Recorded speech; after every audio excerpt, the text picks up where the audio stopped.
আসসালামু আলাইকুম। নেদারল্যান্ড সিরিজে ভালো পিচ প্রস্তুত করাটা আমার কাছে ব্যক্তিগতভাবে মনে হয় যে বিসিবির জন্য অনেক বেশি মাত্রায় চ্যালেঞ্জিংই হবে।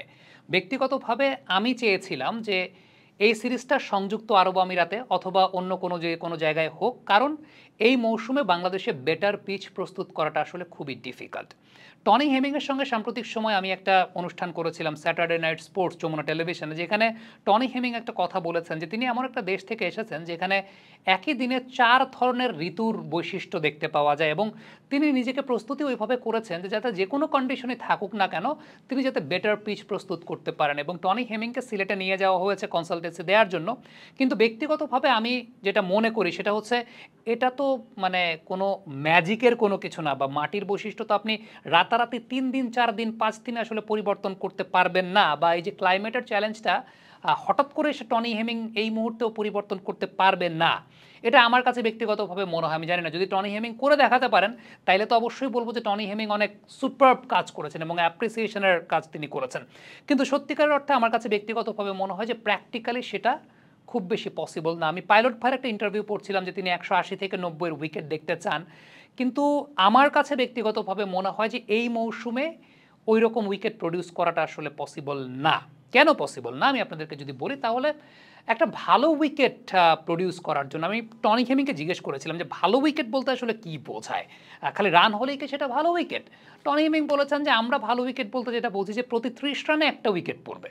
মানে উনি বিষয়টাকে সেরকম মনে করে যে প্রতি ৩০ রানে একটা উইকেট পড়বে। আচ্ছা, আমরা যদি একটু রান প্যারাডাইস উইকেটের কথাও চিন্তা করি, ভালো উইকেট প্রডিউস করতে গেলে বা রান প্যারাডাইস উইকেট প্রডিউস করতে গেলে তো আরও বেশি পিচটা ড্রাই হওয়াটা খুব ইম্পর্টেন্ট। পিচটা ড্রাই হওয়াটা খুব ইম্পর্টেন্ট, শক্ত হওয়াটা খুব ইম্পর্টেন্ট।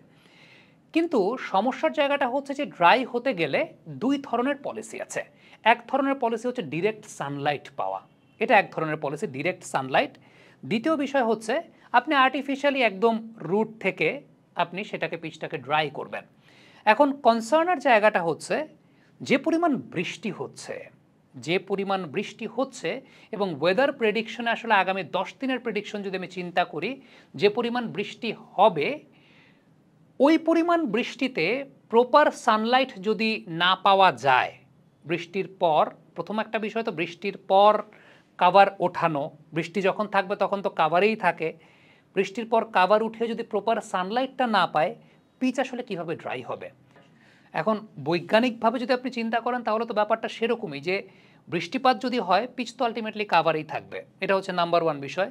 দেন বৃষ্টিপাত শেষ হওয়ার পর যদি প্রপার সানলাইটটা না পায় তাইলে পরে পিচ তো ড্রাই হবে না। এখন যদি আর্টিফিশিয়ালি সেটাকে ড্রাই করার পদ্ধতি অবলম্বন করা হয় বা ড্রাই করা হয়, দেন দ্যাটস আ ডিফারেন্ট ইস্যু। আবার যদি প্রচুর পরিমাণে বৃষ্টিপাত হয় যে ওই আর্টিফিশিয়ালি ড্রাই করার পন্থা অবলম্বন করা গেল না। ওয়ালটন এখন দেশের সীমানা পেরিয়ে পৌঁছে গিয়েছে 50টিরও বেশি দেশে। ওয়ালটন, ঘরে ঘরে বিশ্বজুড়ে। ওই সময়টাও পাওয়া গেল না, তখন কিন্তু আলটিমেটলি ভালো পিচ প্রস্তুত করাটা আসলে ডিফিকাল্ট। আমি কেন এই কথাটা বললাম যে আগামী 10 দিনের ওয়েদার প্রেডিকশন যদি আমি চিন্তা করি, আগামী 10 দিনের ওয়েদার একদম স্টাডি করেই যদি মানে অ্যাকর্ডিং টু দ্য প্রেডিকশন বিষয়টা এরকম হয় যে এই পরিমাণ বৃষ্টিপাত হয়, তাইলে ডিফিকাল্ট আসলে, তাইলে ডিফিকাল্ট, সেটা টনি হেমিং যাক কিংবা যেই যাক না কেন, বেটার উইকেট প্রডিউস করাটা আসলে ডিফিকাল্ট হবে বা হতে যাচ্ছে বলে আমার কাছে মনে হয়। এর মধ্যেও যদি ভালো উইকেট প্রডিউস করতে পারেন টনি হেমিং সাহেব, দেন তো এটা তো ফুল অ্যাপ্রিসিয়েশনের জায়গাটা তো তিনি পাবেন, এবং তাকে তো এই জন্যেই আসলে নিয়ে আসা হয়েছে। কিন্তু রাতারাতি আসলে ওই চেঞ্জটা কি করতে পারবেন কিনা আই ডোন্ট নো। সায়েন্টিফিক্যালি আমার কাছে তো মনে হয় যে জিনিসটা খুবই ডিফিকাল্ট, কারণটা হচ্ছে এই পরিমাণ বৃষ্টিপাতের সময়টাতে যেখানে হয়তো বেটার উইকেট প্রডিউস করতে গেলে আপনাকে একদম বেসিক লটাই তো আমি বললাম যে পিচটা ড্রাই হওয়াটা খুব ইম্পর্টেন্ট। সো পিচটা ড্রাই না হলে আলটিমেটলি ভালো উইকেট প্রডিউস করাটা আসলে সম্ভব না বলে আমার কাছে মনে হয়। সো এই কারণেই আমার কাছে যেটা ব্যক্তিগতভাবে মনে হয়েছিল যে এই সিরিজটাকে বাইরে আয়োজন করা যেত কিনা, ওই চিন্তাটা বা ওই চেষ্টাটা আমাদের বাংলাদেশ ক্রিকেট বোর্ড করেছে কিনা আই ডোন্ট নো, বাট আমার কাছে মনে হয় যে সেটা করাটা উচিত ছিল। কমেন্ট বক্সে আপনাদের মন্তব্য মতামত জানতে চাই।